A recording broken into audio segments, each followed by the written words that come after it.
그날 밤 시아버지의 손이 무엇을 말하는지 알고 있었습니다. 손에 들린 것은 작은 보자기 하나였습니다. 손바닥만 한 크기였습니다. 그것을 제 앞에 내려놓으시는 순간 시아버지의 손이 아주 미세하게 떨렸습니다.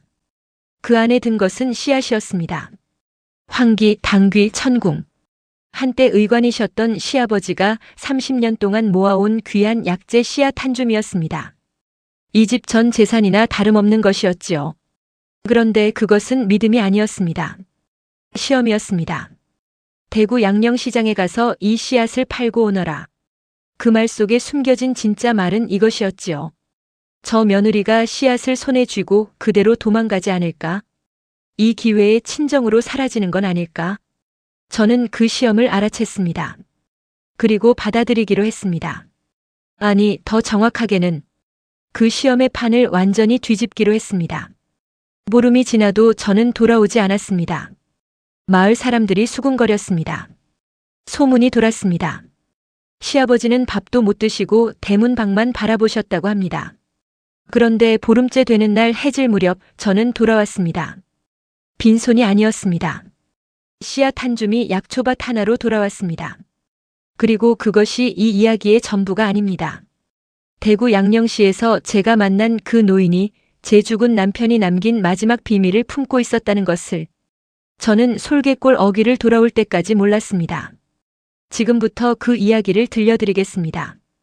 이야기 시작 전 구독해 주시면 복 많이 받으실 겁니다. 강원도 정선 땅 깊은 산골 솔개골이라는 마을이 있었습니다. 계곡물 소리가 사철 끊이지 않아 솔개골이라 불렸지만 정작 그 소리가 위로가 되는 날은 드물었습니다. 겹겹이 산이 막아서서 해가 늦게 뜨고 일찍 졌으며 장터까지 닷새길 한양 소식은 한 달이 지나야 겨우 닿는 외진 곳이었습니다. 그 마을 끝자락에 초가 3칸이 서 있었습니다.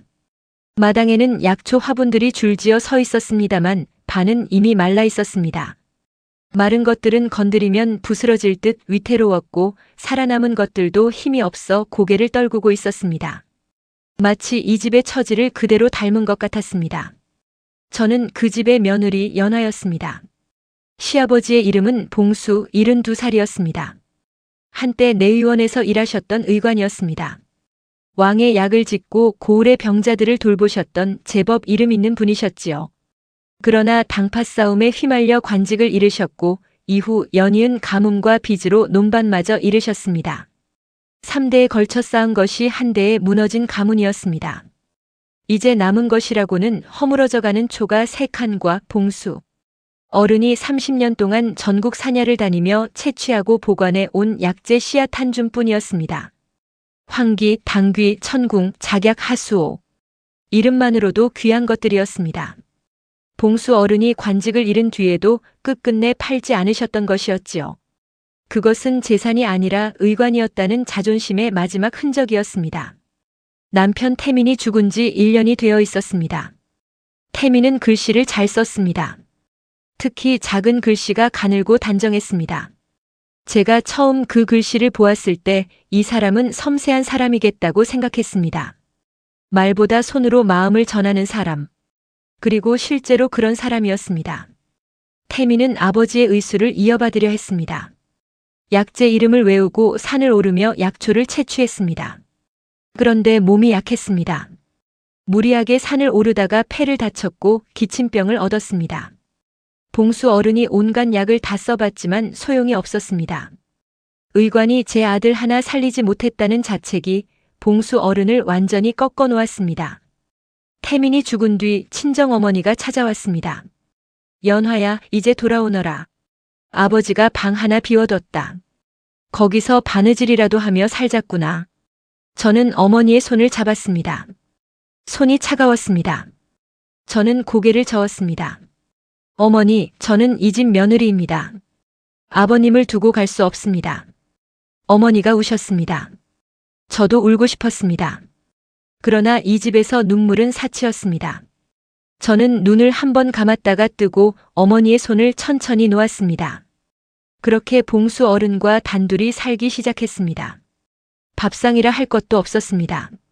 나물죽이 전부인 날이 많았고 가끔 이웃에서 감자를 가져다 주었습니다. 봉수 어른은 하루에도 몇 번씩 혼잣말을 하셨습니다. 의관이 배를 굽는다니. 이런 일이 세상 어디에 또 있겠느냐. 저는 나물죽을 퍼드리며 말씀드렸습니다. 아버님, 의관 나물죽은 격이 다른 나물죽이지요. 일반 나물죽이 아닙니다. 이 안에 든 약재가 얼마나 귀한지 아십니까? 봉수 어른이 어이없다는 듯 저를 바라보셨습니다. 냉이국이 약재냐? 냉이는 간을 다스리는 약초입니다. 아버님이 직접 가르쳐 주신 거잖아요. 봉수 어른이 헛웃음을 터뜨리셨습니다. 태민을 잃으신 뒤 처음 지으시는 웃음이었습니다. 저는 그 웃음을 놓치지 않았습니다. 이 집에서 웃음이란 이렇게도 귀한 것이었습니다. 태민이 살아있을 적 봉수 어른이 저에게 들려주신 이야기가 있습니다. 옛날 어느 산속에 두 가지 씨앗이 있었다고 합니다. 하나는 참나무 씨앗이었고 하나는 민들레 씨앗이었습니다. 참나무 씨앗은 묵직했습니다. 떨어지면 그 자리에 그대로 박혔지요.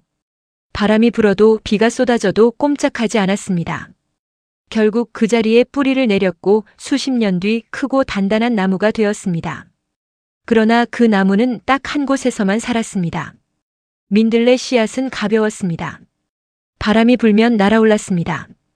어디에 떨어질지 몰랐습니다. 돌밭에 떨어지기도 하고 그늘에 떨어지기도 했습니다. 하지만 어디에 떨어지든 뿌리를 내렸습니다. 봄이 오면 노랗게 피었습니다. 한 곳이 아니라 산 전체에 퍼졌습니다. 봉수 어른이 말씀하셨습니다. 연화야, 씨앗은 처음에는 아무것도 아닌 것처럼 보인다. 그러나 씨앗 안에는 이미 꽃이 들어있어. 뿌리도 있고 줄기도 있고 향기도 들어있지. 다만 우리 눈에 보이지 않을 뿐이야. 사람도 마찬가지야. 지금 아무것도 없어 보여도 그 안에 이미 꽃이 들어있는 사람이 있어. 저는 그 말이 저를 향한 것인지 태민을 향한 것인지 봉수 어른 자신을 향한 것인지 알 수 없었습니다. 그러나 훗날 대구 양령시 한복판에서 저는 그 말을 떠올렸습니다. 씨앗 한 줌을 손에 쥐고 낯선 장터 한가운데 서서 두 다리가 후들거리던 그 순간에 그러던 어느 늦가을 저녁이었습니다. 봉수 어른이 방 안에서 오래 앉아 계셨습니다. 저녁상을 들고 들어갔더니 무릎 위에 작은 보자기 하나를 올려놓고 계셨습니다. 두 손이 그 위에 가만히 얹혀 있었는데 그 손이 떨리고 있었습니다. 저는 밥상을 내려놓았습니다. 아무 말도 하지 않고 기다렸습니다. 봉수 어른이 입을 여셨다가 닫으셨습니다. 또 여셨다가 또 닫으셨습니다. 그 사이 숨소리가 방 안에 가득 찼습니다. 연화야. 예, 아버님. 대구 양령시에 가면 이 씨앗들을 제값에 받을 수 있다더라. 저는 숟가락을 들지 않은 채 기다렸습니다. 여기서는 한 줌의 단량도 안 된다. 그런데 대구에서는 이 황기 씨앗 한 줌이 20냥은 간다더라. 당귀는 30냥도 받는다고 하고. 그렇군요. 또 긴 침묵이었습니다. 봉수 어른의 손가락이 보자기 위에서 천천히 움직였습니다. 그 손의 주름 사이사이에 30년의 세월이 쌓여 있었습니다. 산을 오르며 씨앗을 채취하던 손, 병자의 맥을 짚던 손, 아들의 이마를 짚었던 손. 저는 그 손을 보며 숨을 죽였습니다. 연화야. 네. 이 씨앗을 대구 양령시에 가져가서 팔아올 수 있겠느냐? 그 말이 입 밖으로 나온 순간 봉수 어른의 어깨가 살짝 내려앉았습니다. 30년의 자존심이 한 뼘쯤 꺾이는 소리가 저에게는 들리는 것 같았습니다. 저는 보자기를 바라보았습니다. 손바닥만 한 크기의 보자기. 이 안에 이 집의 마지막이 들어있었습니다. 그리고 저는 알았습니다. 이것이 믿음이 아니라는 것을, 시험이라는 것을. 이 며느리가 씨앗을 손에 쥐고 돌아오는지 아니면 그대로 사라지는지 봉수 어른은 떨리는 손으로 그것을 알아보려 하고 계셨습니다. 저는 고개를 들었습니다. 봉수 어른의 눈과 마주쳤습니다. 보름 말미를 주십시오. 보름이? 대구가 엿새 길입니다. 오가는데 열이틀, 거기서 시간이 좀 더 필요합니다. 시간이 왜 더 필요하냐? 저는 보자기에서 눈을 거두지 않았습니다. 다녀와서 말씀드리겠습니다. 봉수 어른이 오래 저를 바라보셨습니다. 그 눈 안에서 무언가가 흔들리는 것이 보였습니다. 믿고 싶은 마음과 믿었다가 또 잃을까봐 두려운 마음이 그 눈 안에서 싸우고 있었습니다. 알았다. 보름이면 보름이지. 그날 밤 저는 잠들지 못했습니다. 봉수 어른이 저를 시험하신다는 것을 알면서도 화가 나지 않았습니다. 오히려 마음이 고요하게 가라앉았습니다. 그리고 이미 무언가를 계획하고 있었습니다. 씨앗을 팔러 가는 것이 아니었습니다. 씨앗을 씨앗으로 쓸어가는 것이었습니다. 이튿날 새벽 저는 떠났습니다.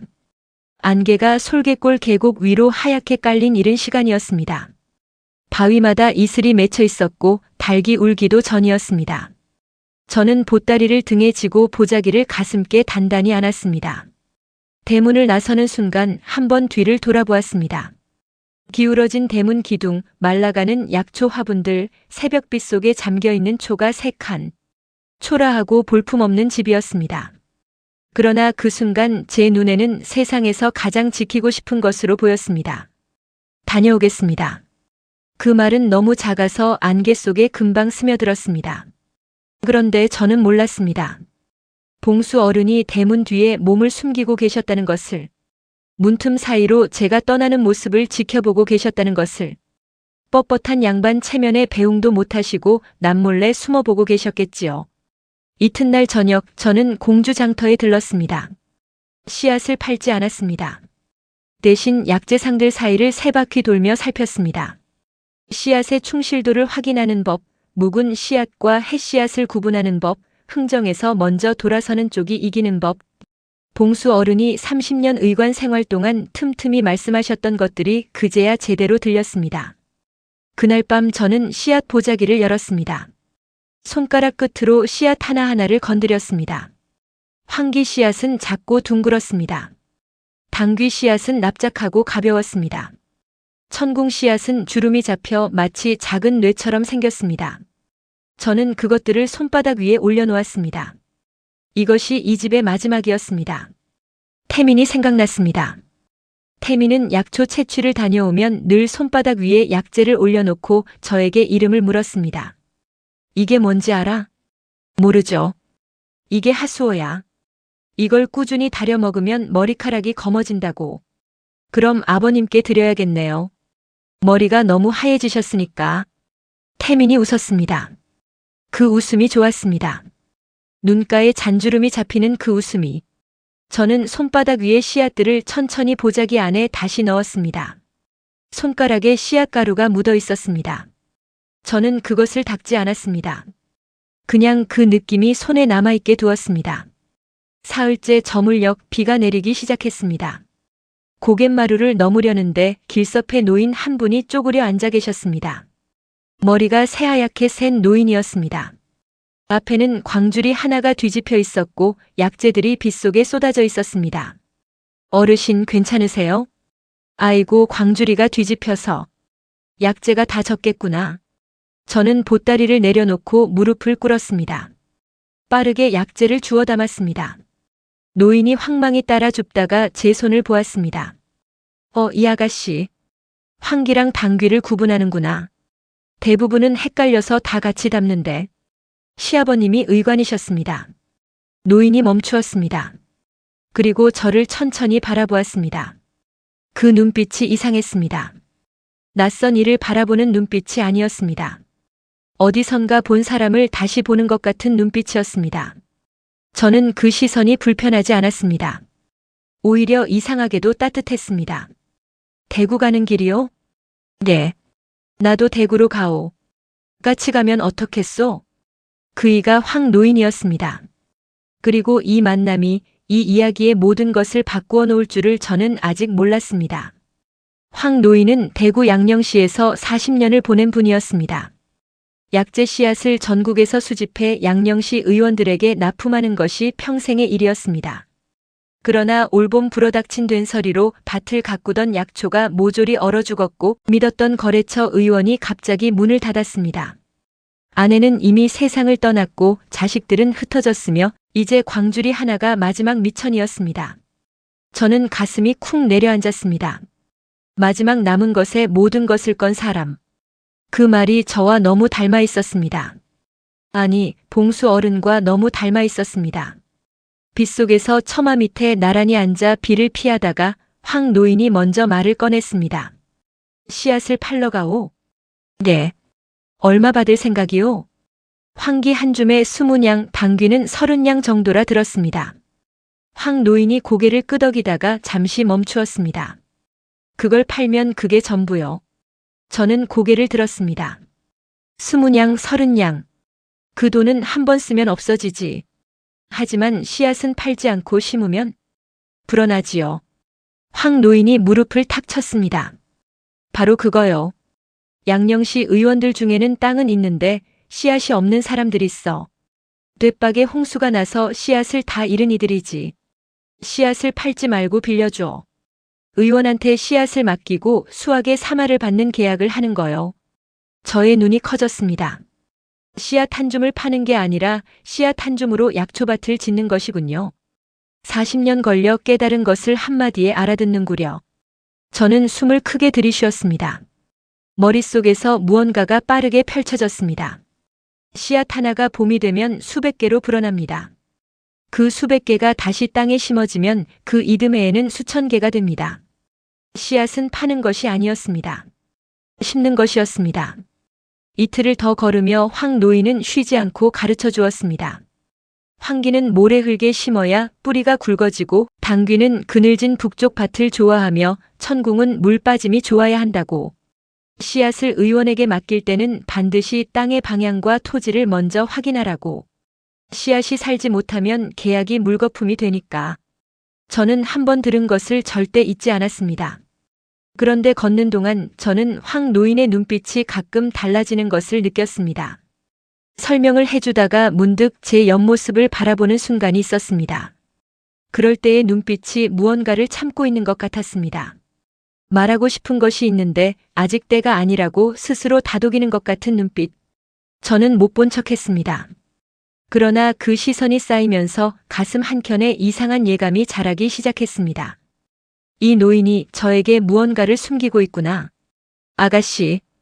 어느 날 저물녘 황 노인이 불쑥 물었습니다. 혹시 정선 솔개골에서 오셨소? 저는 발걸음을 멈추었습니다.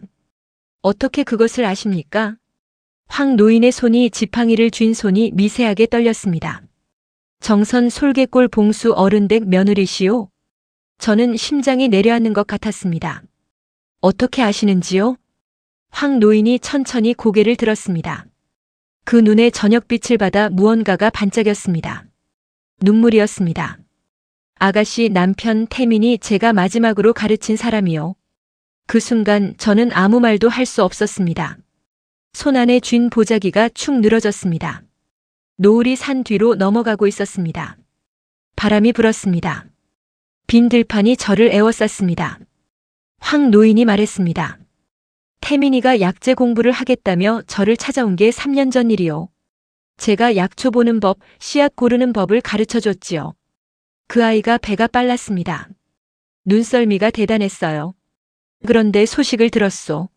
몸이 약해서 결국 목소리가 끊겼습니다. 저는 눈을 감았습니다. 눈물을 막으려는 것이었습니다.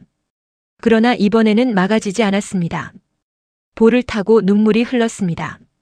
태민이 이 길을 걸었을 것입니다. 이 노인과 함께 이 들판을 걸었을 것입니다. 황 노인의 광주리 옆에서 약초 이름을 외우며 눈이 빛나던 그 아이가. 두 사람은 한동안 말없이 서 있었습니다. 해가 다 지고 별이 하나 둘 떴습니다. 그 침묵 안에 말로 할 수 없는 것들이 가득 찼습니다. 황 노인이 먼저 입을 열었습니다. 그래서 돕고 싶소. 태민이 못다한 것을 아가씨라도 이루었으면 싶소. 그것이 제가 할 수 있는 유일한 것 같소. 저는 오래 서 있었습니다. 그리고 이것이 이 이야기의 두 번째 비밀이었습니다. 대구 양령시가 눈앞에 펼쳐진 것은 엿새째 아침이었습니다. 고개를 내려서자 팔도의 약재상과 의원들로 가득한 거대한 장터가 펼쳐졌습니다. 약재 냄새가 진하게 코를 채웠습니다. 창포향, 쑥향, 계피향, 한약 다리는 냄새가 층층이 쌓여 코가 어지러웠습니다. 약재를 담은 광주리들이 줄지어 서 있었고 의원 가운을 걸친 사내들이 약재를 들여다보며 흥정을 벌이고 있었습니다. 저는 그 앞에서 다리가 후들거렸습니다. 솔직히 무서웠습니다. 사방에서 우렁찬 사내들의 목소리만 들렸습니다. 여자 혼자 씨앗 보자기를 들고 온 것은 저 하나뿐이었습니다.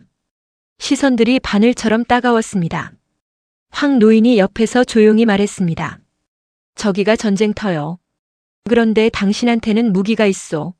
무기요? 저 수백 명 중에 씨앗을 돈이 아니라 생명으로 보는 사람은 당신밖에 없어요. 그게 무기요. 저는 크게 숨을 들이쉬었습니다. 후들거리던 다리에 힘이 들어왔습니다. 보자기를 가슴에 단단히 안았습니다. 황 노인이 눈빛으로 말했습니다. 시작하지요. 첫 번째 작전은 씨앗 임대였습니다. 황 노인의 안내로 양령시 의원들을 찾아다녔습니다.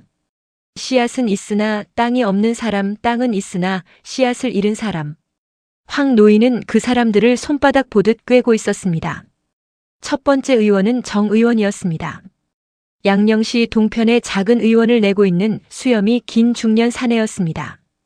씨앗을 빌려드리겠습니다. 대신 수확의 3알을 주십시오. 정 의원이 눈을 찡그렸습니다. 3알? 씨앗 하나에 3알이라니 너무하지 않소? 저는 미소를 지었습니다. 의원님, 이 황기 씨앗이 어떤 씨앗인지 아십니까? 정선 솔개골 강원도 산간 지대에서 30년 양력의 전직 의관이 직접 채취하고 보관한 씨앗입니다. 이 씨앗 한 줌에서 내년 봄 황기 뿌리를 한 자루 얻으신다면 3알이 억울하겠습니까? 정 의원이 수염을 쓸었습니다. 저는 계속했습니다. 그리고 3알은 결과가 있을 때만 드립니다. 씨앗이 살지 못하면 저도 받지 않습니다.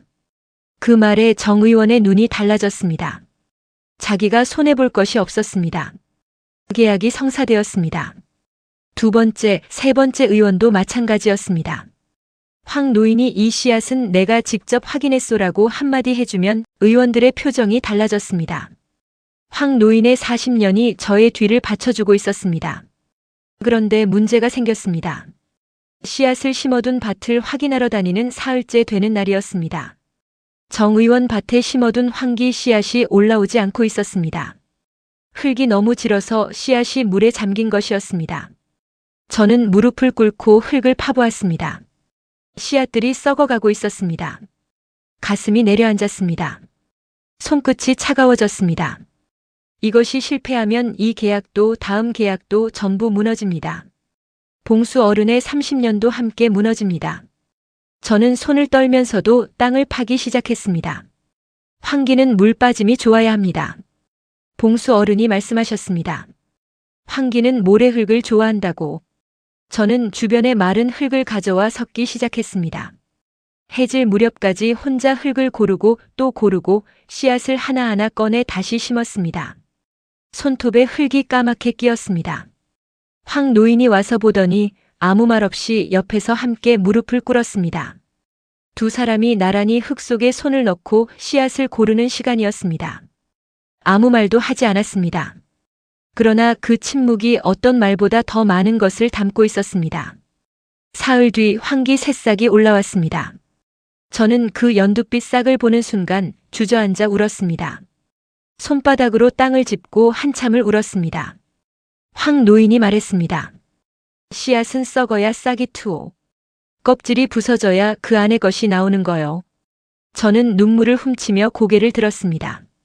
그 말이 씨앗의 이야기인지 저의 이야기인지 알 수 없었습니다.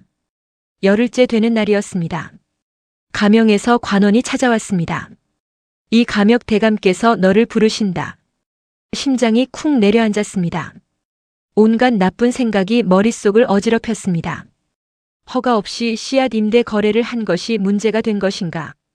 여자 혼자 양령시에서 장사를 한 것이 죄가 되는 것인가? 잡혀가면 봉수 어른은 어떻게 되는가? 다리가 후들거렸습니다. 저는 황 노인을 바라보았습니다. 괜찮겠소? 괜찮아야죠. 저는 떨리는 다리를 억지로 붙잡고 가명으로 향했습니다. 이 감역 대감은 제가 예상한 것과 전혀 다른 사람이었습니다. 관마당에 직접 나와 서 있는 중년 남자였는데 관복을 입고 있었지만 눈가에 피로가 짙게 배어 있었습니다. 잠을 제대로 못 잔 사람의 눈이었습니다. 권력을 가진 사람의 눈이 아니라 걱정이 많은 사람의 눈이었습니다. 씨앗을 잘 다룬다는 그 여인이냐? 예, 대감. 잘 다룬다기보다는 좀 아는 정도입니다. 대감이 길게 한숨을 내쉬었습니다. 올봄 서리로 이 고을 약초밭 반이 죽었다.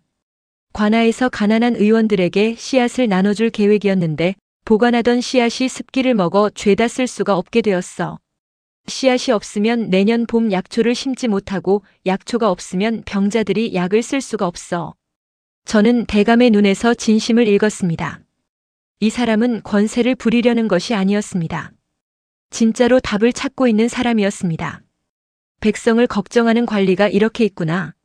씨앗 문제를 해결해주면 보답을 하겠다. 씨앗 수확분에 5할을 주겠어. 보통이라면 덥석 잡았을 제안이었습니다. 그러나 저는 한참 생각했습니다. 5할이면 큰 것이었습니다. 그러나 씨앗의 5할이 저에게 오면 나머지 5할은 누구에게 갑니까? 관아로 갑니까? 아니면 씨앗을 심을 사람에게 갑니까? 저는 천천히 입을 열었습니다. 대감 3할이면 충분합니다. 나머지 2할은 씨앗을 심어주실 소작 농가들에게 돌려주시면 감사하겠습니다. 이 감역 대감의 눈이 동그랗게 커졌습니다. 한참 동안 저를 말없이 바라보더니 천천히 고개를 끄덕이셨습니다. 내가 관원이 아니었다면 너를 내 수하로 쓰고 싶구나. 코끝이 시큰해졌습니다. 저는 입술을 꽉 깨물었습니다. 그날부터 저는 가명 창고의 상한 씨앗들을 살리기 시작했습니다. 습기를 먹은 씨앗은 흐르는 물에 씻어 그늘에서 말립니다. 완전히 썩은 것은 솎아내고 살릴 수 있는 것은 볏짚 위에 펼쳐 바람을 쐐니다. 황 노인이 옆에서 거들었습니다. 사흘 밤낮을 씨앗 곁에서 보냈습니다. 낮에는 씨앗을 손으로 하나하나 골라냈습니다. 밤에는 교대로 잠깐씩 눈을 붙이며 건조 상태를 살폈습니다. 제 손은 씨앗가루에 절어 시커멓게 변했습니다. 눈 밑에는 까만 그림자가 내려앉았습니다. 허리가 끊어질 것 같았습니다. 황 노인이 가끔 저를 바라보았습니다. 그 눈빛이 여전히 복잡했습니다. 말하고 싶은 것을 참고 있는 눈빛. 저는 그것을 느꼈지만 모른 척했습니다. 어느 새벽 황 노인이 혼잣말처럼 중얼거렸습니다. 태민아, 내 아내가 참 대단하구나. 저는 손을 멈추었습니다. 듣지 못한 척했습니다. 그러나 눈물이 손등 위로 뚝 떨어졌습니다. 저는 그것을 씨앗가루가 씻긴 것처럼 손으로 닦았습니다. 나흘째 아침 살릴 수 있는 씨앗의 구분이 끝났습니다. 썩은 씨앗이 셋, 살릴 수 있는 것이 7이었습니다. 잃은 것이 슬펐지만 7을 살렸다는 것이 기뻤습니다. 저는 살아남은 씨앗들을 손바닥에 올려놓았습니다. 작고 가벼운 것들이었습니다. 이것들이 봄이 되면 싹을 틔우고 여름이 되면 꽃을 피우고 가을이 되면 약재가 될 것이었습니다. 그 약재가 누군가의 몸을 고칠 것이었습니다. 씨앗 하나에 이렇게 많은 것이 들어있었습니다. 이제 말씀드릴 때가 되었습니다. 봉수 어른이 씨앗 보자기를 내밀었을 때 저는 이미 알고 있었습니다. 이것이 시험이라는 것을. 그리고 저는 그 시험을 그냥 통과하려 하지 않았습니다. 훨씬 더 큰 것으로 만들어 돌아오기로 했습니다. 저는 이 집에서 제자리를 찾지 못하고 있었습니다. 태민이 죽은 뒤 저는 이 집에서 유령 같은 존재였습니다. 아들의 아내, 이미 과부, 떠나야 마땅한 여자. 마을 사람들의 눈빛이 그랬고 봉수 어른의 긴 침묵이 그것을 말하고 있었습니다. 저는 이 집을 포기하고 싶지 않았습니다. 태민이 이루지 못한 것을 제가 이루고 싶었습니다. 봉수 어른이 30년 동안 쌓아온 의관의 지식이 씨앗 한 줌과 함께 사라지는 것을 보고 싶지 않았습니다. 그래서 저는 단순히 팔러가는 것이 아니었습니다.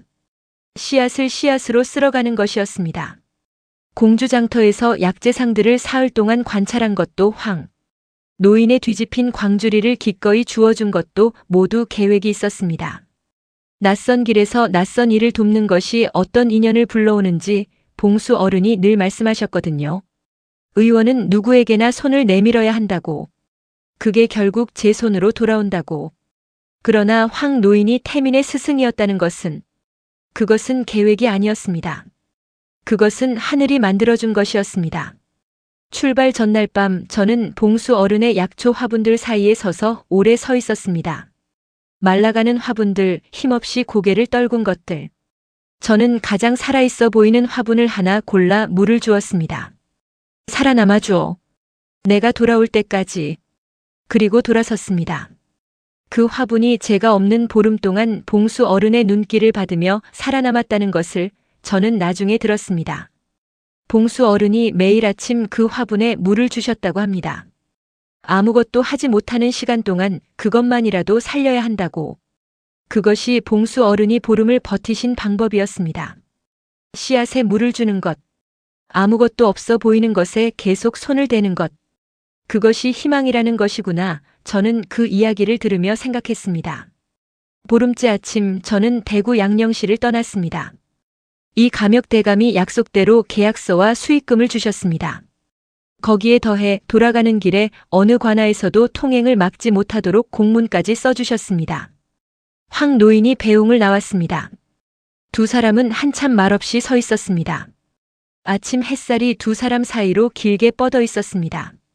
양령시 특유의 약재 냄새가 마지막으로 코를 채웠습니다. 저는 그 냄새를 오래 기억하고 싶었습니다. 황 노인이 먼저 입을 열었습니다. 씨앗을 돈으로 보지 않는 사람은 당신이 처음이요. 저는 꾸벅 절을 하고 돌아서려 했습니다. 그때 황 노인이 말했습니다. 잠깐. 노인이 품속에서 무언가를 꺼냈습니다. 작은 봉투였습니다. 겉이 달아 있었습니다. 오래 품속에 있었던 것이 분명했습니다. 태민이가 마지막으로 저를 찾아왔을 때 이것을 맡겼소. 아내에게 전해달라고. 제가 솔개골로 전하러 갔는데 아가씨가 이미 떠나고 없다는 거요. 찾아 헤매다 이렇게 양령시에서 만났으니. 저는 봉투를 받았습니다. 손이 떨렸습니다. 태민의 글씨였습니다. 저는 그 자리에서 열어볼 수 없었습니다. 봉수 어른이 기다리고 있었습니다. 솔개골이 기다리고 있었습니다. 저는 봉투를 가슴께 단단히 넣었습니다. 감사합니다, 어르신. 돌아서서 걷기 시작했습니다. 솔개골 어귀가 보인 것은 보름째 해질 무렵이었습니다. 석양빛 속에서 마을이 눈앞에 들어왔습니다. 계곡물 소리가 가장 먼저 들렸습니다. 그 소리가 눈물이 날 만큼 익숙했습니다. 봉수 어른이 대문 밖에 서 계셨습니다. 두 눈이 충혈되어 있었습니다. 보름 동안 제대로 드시지도 주무시지도 못하신 티가 역력했습니다. 대문 앞 흙이 발에 밟혀 납작해져 있었습니다. 하루에도 수십 번씩 같은 자리를 서성이셨던 것이었지요. 저는 봉수 어른 앞에 섰습니다. 아버님 다녀왔습니다. 봉수 어른이 저를 바라보셨습니다. 한참을 아무 말이 없으셨습니다. 저는 보따리를 내려놓고 계약서를 꺼냈습니다. 씨앗 임대 계약서, 수익금 내역, 이 감역대감의 공문. 봉수 어른의 씨앗이 이 고을 약초밭 3곳에 심겨 있다는 기록. 씨앗을 팔지 않았습니다. 심었습니다. 내년 봄에 수확이 올라오면 이 계약서대로 수익이 들어올 것입니다. 씨앗 한 줌이 약초밭이 되었습니다. 봉수 어른의 손이 계약서를 집으려다 멈추었습니다. 그리고 그 손이 떨렸습니다. 봉수 어른이 고개를 돌리셨습니다. 돌아서서 소매로 눈을 가리셨습니다. 어깨가 들썩였습니다. 양반의 체면이 이 순간만큼은 소용이 없었습니다. 저도 울었습니다. 같이 서서 같이 울었습니다. 그날 밤 봉수 어른이 방바닥에 이마를 대고 큰 절을 올리셨습니다. 내가 너를 시험했다. 씨앗을 쥐어주고 도망가지 않나 시험했어. 부끄럽다. 연화야. 알고 있었습니다, 아버님. 뭘 알고 있었다는 거야? 아버님이 저를 시험하신다는 것을 공주장터에서부터 알았습니다. 봉수 어른이 멍하니 저를 올려다보셨습니다. 알면서 왜 아무 말도 안 했느냐? 저는 갈라진 입술 사이로 미소를 지었습니다. 그만큼 힘드셨다는 뜻이니까요. 그것을 탓할 수가 없었습니다. 봉수 어른이 다시 소리내어 우셨습니다. 한참을 울고 나서 봉수 어른이 물으셨습니다. 씨앗 한 줌을 어떻게 약초밭으로 만든 것이냐? 도깨비한테 빌었느냐? 저는 웃음이 터졌습니다. 도깨비는요. 이 며느리가 좀 장사를 한 겁니다. 장사가 아니라 요술 아니냐? 요술이면 씨앗이 아니라 금덩이로 만들어 왔겠지요. 방 안에 웃음소리가 울렸습니다. 이 집에 오랫동안 없었던 소리였습니다. 그날 밤 늦게 저는 방 안에 혼자 앉아 태민의 편지를 열었습니다. 등불빛 아래에서 한자 한자 읽었습니다. 아내에게. 아내는 알겠지요. 내가 약초 공부를 하러 떠날 때 아내가 아무 말도 하지 않았다는 것을. 말리지도 않고 붙잡지도 않고 그저 문 앞에서 바라보기만 했다는 것을. 그 눈빛이 뭔지 나는 알았습니다. 걱정이었습니다. 그러나 그보다 더 컸던 것은 믿음이었습니다. 한 가지만 말하겠습니다. 아내는 내가 본 사람 중에 씨앗을 가장 잘 아는 사람입니다. 아무것도 없어 보이는 것 안에 이미 꽃이 들어있다는 것을 아는 사람입니다. 아버지를 부탁합니다. 그리고 아내 자신의 꽃을 피우기를 바랍니다. 봄이 오면 솔개골에 진달래가 필 겁니다. 아내는 꼭 그것을 보기를 바랍니다. 태민 올림. 저는 오래 앉아 있었습니다. 등불이 흔들렸습니다. 손 안에 편지가 조용히 구겨졌습니다. 저는 그것을 다시 펴서 가슴 품속에 깊이 넣었습니다. 태민이 알고 있었군요. 제가 씨앗 안에 꽃이 들어있다는 것을 아는 사람이라는 것을. 저는 눈을 감지 않았습니다. 눈물이 흘러도 눈을 뜬 채로 두었습니다. 이 눈물은 막아야 할 것이 아니었으니까요. 이것이 제가 말씀드릴 마지막 비밀입니다. 저는 그날 밤 이후로 처음으로 이 집이 제 집이라고 느꼈습니다. 솔개골에 피어난 것들. 3년 뒤 초가 색하는 기와집이 되었습니다. 마당에는 더 이상 말라가는 화분이 없었습니다. 황기, 당귀, 천궁, 작약, 하수오가 줄지어 피어났습니다. 봄이면 흰꽃, 여름이면 보랏빛꽃, 가을이면 노란꽃. 마당이 철마다 달라졌습니다. 황 노인도 찾아와 함께 살게 되었습니다. 마을 어귀에는 봉수 어른이 다시 의원 간판을 내셨습니다. 솔개골에 의원이 생겼다는 소문에 이웃 마을에서도 환자들이 찾아왔습니다. 봉수 어른은 하루에 쉬는 한숨이 5번에서 1번으로 줄었고 그 한 번도 예전의 한숨과는 달랐습니다. 무거운 것을 내뱉는 것이 아니라 가득 찬 것을 내쉬는 숨이었습니다. 황 노인은 저에게 약초 보는 법만 가르쳐 주신 것이 아니었습니다. 어느 저녁 황 노인이 말씀하셨습니다. 태민이가 떠나기 전에 말했소. 아버지와 아내 곁으로 꼭 돌아오겠다고. 그 아이가 못 돌아왔으니 내가 대신 온 거요. 저는 약초를 다듬던 손을 멈추었습니다. 아무 말도 하지 않았습니다. 그러나 그 말의 온기가 가슴 가장 깊은 곳까지 내려와 앉았습니다. 말해지지 않은 것들이 침묵 안에서 더 크게 울렸습니다. 봄이 왔습니다. 솔개골 어귀에 진달래가 피었습니다. 저는 태민의 편지를 품속에서 꺼내 진달래 앞에 앉았습니다. 편지를 읽지 않았습니다. 그냥 손에 쥐고 있었습니다. 종이의 감촉이 손바닥에 느껴졌습니다. 태민이 보기를 바랐던 그 봄이 지금 제 눈앞에 있었습니다. 저는 오래오래 앉아 있었습니다. 수년 뒤 봉수 어른이 자리에 누우셨습니다. 제 손을 잡으시고 마지막으로 입을 여셨습니다. 내가 이 세상에서 제일 잘한 일이 뭔지 아느냐? 모릅니다, 아버님. 씨앗을 내 손에 쥐어준 것이다. 그리고 내가 돌아왔을 때 고맙다는 말을 하지 못한 것이 제일 후회된다. 저는 어른의 손을 꽉 쥐었습니다. 그 손이 얼마나 가벼워져 있었는지. 30년 동안 약재를 만지고 씨앗을 골랐던 손이 이렇게 가벼워질 수 있었습니다. 지금 하시면 됩니다, 아버님. 봉수 어른이 가느다랗게 말씀하셨습니다. 고맙다. 연화야. 저는 웃었습니다. 눈물이 흘렀지만 눈을 감지 않았습니다. 봉수 어른이 좋아하시는 것은 눈물이 아니라 웃음이었으니까요. 마당에서 바람이 불었습니다. 봄바람에 약초 꽃잎들이 날렸습니다. 황기 흰 꽃잎이, 당귀 보랏빛 꽃잎이 작은 씨앗들과 함께 솔개골 하늘을 날았습니다. 씨앗들이 어딘가에 떨어질 것이었습니다. 바위 틈에 떨어질 수도 있고 그늘진 곳에 떨어질 수도 있었습니다. 어디에 떨어지든 봄이 되면 뿌리를 내릴 것이었습니다. 민들레가 그렇듯이. 저는 지금도 생각합니다. 봉수 어른이 저를 시험하지 않으셨다면 저는 씨앗 보자기를 들고 길을 떠나지 않았을 것입니다. 길을 떠나지 않았다면 빗속에서 뒤집힌 광주리를 줍지 않았을 것입니다. 광주리를 줍지 않았다면 황 노인을 만나지 못했을 것이고 태민의 마지막 편지를 받지 못했을 것입니다. 인생이란 이런 것인가 봅니다. 시험이 기회가 되고 씨앗이 꽃이 되고 만남이 기적이 됩니다. 사람의 됨됨이는 가진 것이 많을 때가 아니라 아무것도 없을 때 드러나는 법입니다. 그리고 저는 압니다. 씨앗 안에는 이미 꽃이 들어 있습니다. 눈에 보이지 않을 뿐 뿌리도 있고 줄기도 있고 향기도 들어 있습니다. 다만 우리 눈에 보이지 않을 뿐입니다. 지금 아무것도 없어 보이는 것 안에도 이미 꽃이 들어 있습니다. 저는 그것을 믿습니다. 지금도 믿습니다. 이 사연이 마음에 오래 남을 것 같다면 구독으로 기억해 주세요.